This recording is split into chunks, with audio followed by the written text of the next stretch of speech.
这一部由经济学人的 Economist 制作的影片，深度探讨了中国对台湾的战略意图，特别是在川普重返白宫的背景下，北京如何看待这场地缘政治博弈。大家好，我是雅儿，这是我们今天要谈的主题，请先观看影片内容。 Does China think that Trump is an opportunity not just in this trade war but also for Taiwan? Because I guess if you're talking about a big beautiful deal, the big fear of some people, certainly in Taiwan, but some China hawks in Washington, is that the biggest deal of all would be for China to expect Donald Trump to trade something on Taiwan, to sell Taiwan for soybeans is the kind of the caricature. Does China have that at the back of its mind? At least I don't think so. And I don't think a lot of my colleagues in Beijing view this in that regard. To be honest, Taiwan is not a mug on the table. You cannot sell it. You cannot buy it. If we can buy it, we bought it already. You cannot buy Taiwan. There are 23 million people living on the island. And look at Hong Kong. We reunified with Hong Kong for 28 years already. Well, you already had sovereignty over. I mean, Hong Kong was, on a lease, right? Taiwan has never belonged to the People's Republic of China, so you'd have to take it. No. Our position, Taiwan is part of China. It's part of China. You can say PRC or China, but it's part of China. So for us, it's the same thing. What I want to say is, the experience in Hong Kong tells us that the reunification of at the superficial level, it's not enough. Reunification need a unification of society, of the identity. Until majority people believe they are Chinese, you won't say I unify the country completely. So we cannot buy. And so what does that mean? So we had a Chinese ambassador recently in France who, when he was talking about this need to reunify the souls and the minds, the hearts and minds of the Taiwanese, said, of course, we will need a massive re-education campaign. You have scholars who I've interviewed in Beijing who write about the lessons of Hong Kong, like Tian Feilong, the legal scholar.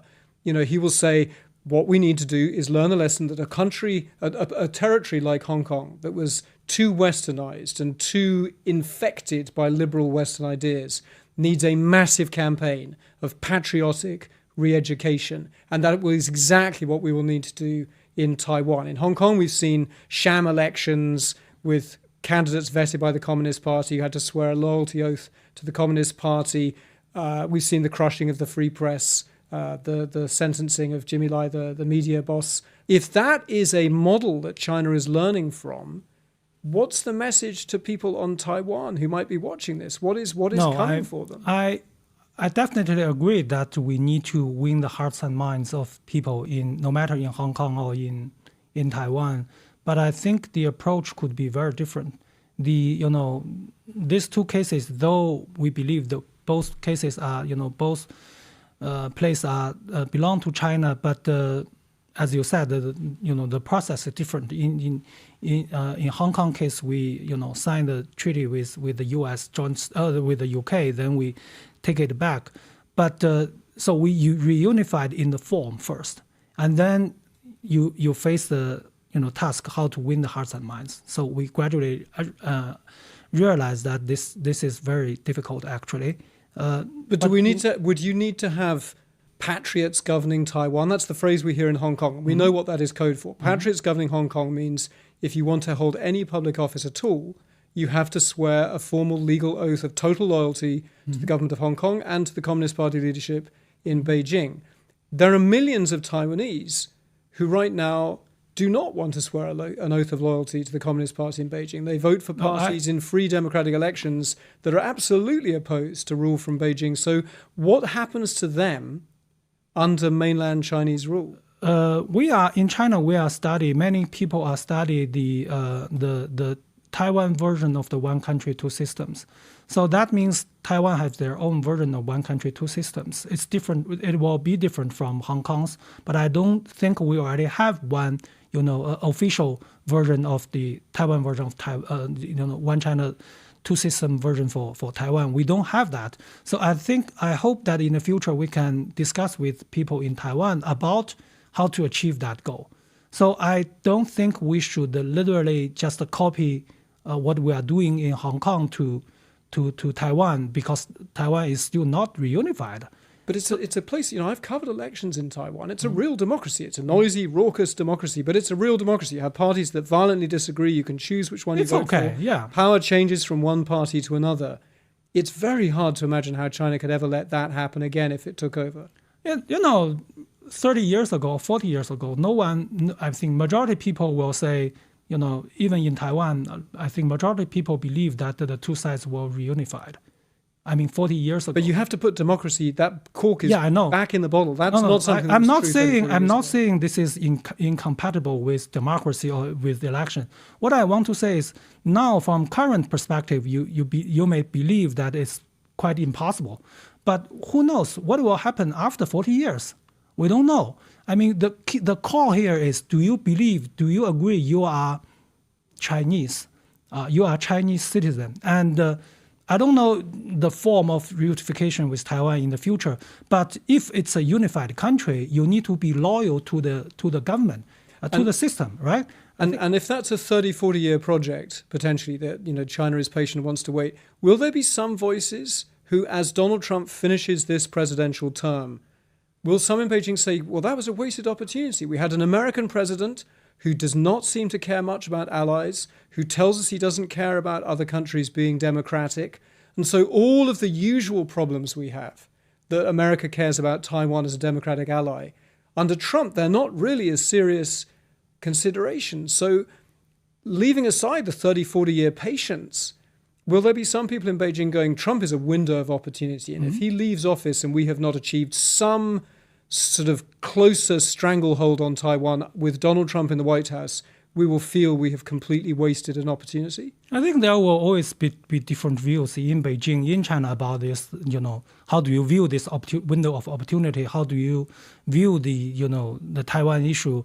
But I don't see, I haven't seen any, mainstream view, in China, in Beijing say, this is a window of opportunity. We must take it. We must take some military actions. We use it to reunify the two sides. I don't think that's a mainstream view. Using military means will always be a very difficult choice for anyone. So I haven't seen it.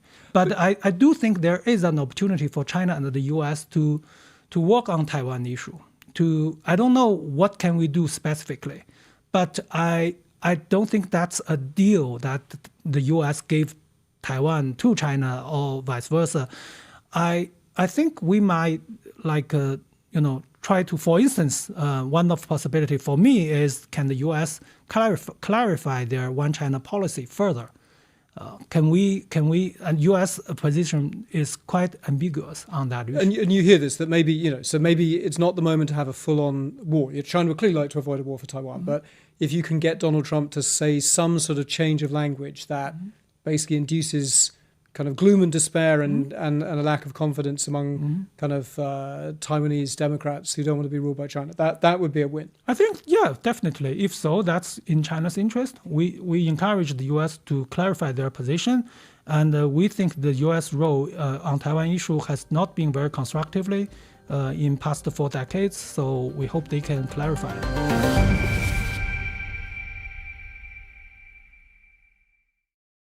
看完影片，大家有什么想法呢？是不是和你的想法一样？以下是雅二对《经济学人》的这支影片做的总结。标题：北京的博弈，从香港教训到川普时代的台湾命运。1. 川普的大交易，台湾会成为大斗的祭品吗？随着川普再次入主白宫，华盛顿与台北内部都笼罩着一种不安。这位热衷于交易的总统是否会将台湾视为谈判桌上的筹码？在过去的舆论中有一种讽刺的说法，用台湾换大豆。然而中方与会者对此给出了明确的回应，他认为台湾并非桌上的商品，既不能买也不能卖。他坦言，如果台湾可以买得到，我们早就买下来了。他指出，台湾拥有2300万人口，这与单纯的领土或贸易问题截然不同。这暗示北京认为解决台湾问题不能仅靠外交协议或金钱交易，而是一个更深层次的身份认同问题。2. 香港的教训，主权回归不等于灵魂回归。影片中访谈转向了香港的案例，虽然香港已经回归28年，但北京从中汲取了深刻且冷峻的教训，表面上的领土统一远远不够。中方代表强调，真正的统一需要社会的统一与认同的统一，直到大多数台湾民众相信自己是中国人，国家才算真正完全统一。这反映了北京战略的转变，从追求行政管辖权转向追求思想与心灵的重塑。3. 爱国者治台语在教育的阴影访谈中提到了一个极具争议的观点，为了赢得民心，是否需要像某些中国官员与学者建议的那样，在台湾实施大规模的爱国主义再教育。这种观点源于北京对香港西方话语、自由主义渗透的担忧。在香港，我们看到了爱国者治港原则的贯彻，任何公职人员都必须宣誓效忠。然而，台湾目前的现实是，数百万人投票支持反对北京统治的政党，拥有吵闹但真实的民主体制。中方与会者对此的看法是，台湾版的一国两制应与香港有所不同。虽然目前尚未有官方定论的台湾版本，但他希望未来能与台湾民众讨论如何达成目标，而非生搬硬套香港模式。4. 民族与统一，水火不容还是另有出路。访谈者尖锐地问道，北京如何能容忍台湾现有的民主与政党轮替？中方与会者并未直接否定民主，而是采取了更长远的观点，回溯到40年前。因为当时大多数人可能觉得统一是理所当然的，但时移世易，他提出未来的统一形势可能难以预料，但核心前提不变，身为一个统一国家的公民，必须效忠于该政府与制度。这反映出北京对民主的理解是建立在国家认同的大前提之下，而非凌驾于国家主权之上。5. 川普战略机遇的窗口，对于北京是否将川普视为武力统一的机会窗口，中方与会者持谨慎态度。虽然川普展现出对盟友体系的漠视与对民主价值的疏离，这看似为北京提供了某种战略真空，但与会者表示，武力手段始终是一个极其困难的选择，并非目前的主流观点。北京更看重的是外交上的澄清，中方希望川普政府能更进一步明确其一个中国政策，而非采取过去40多年来那种模糊且不具建设性的态度。如果能让美国的保证骗得动摇，进而引发台湾内部民主派的失望、沮丧、失信心，这对北京来说就是一种无声的胜利。6. 结论，慢长的博弈。这部影片揭示了北京对台战略的复杂性，它不仅仅是军事上的威慑，更是关于认同的长跑。北京正带着香港的教训